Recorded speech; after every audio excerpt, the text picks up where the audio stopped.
దేవుని సన్నిధికి వచ్చినప్పుడు నీ ప్రవర్తన జాగ్రత్తగా చూసుకుని. ప్రసంగి గ్రంథం 5వ అధ్యాయం 1వ వచనం.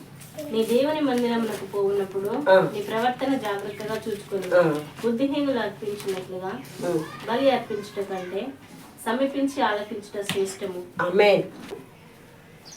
నీవు నీ దేవుని మందిరానికి వెళ్ళినప్పుడు నీ ప్రవర్తన జాగ్రత్తగా చూసుకోవాలి. ఏమంటా ఉన్నాడంటే, బుద్ధిహీనుడు అర్పించినట్లు బలి అర్పించుట కంటే సమీపించి ఆలకించుట శ్రేష్టము. నేను కానుకలు పంపిస్తున్నాలే, బుద్ధిహీనుడు. నేను ఫలానా దగ్గర ఉన్నాలే, బుద్ధిహీనుడు. సమీపించి ఆలకించాలి. ఎవరు శ్రేష్ఠులు? దేవుని మందిరంలోనికి వచ్చి హృదయాన్ని తెరిచి దేవుని వాక్యమును ఆ హృదయం అనే కుండలో పోసుకోవాలి.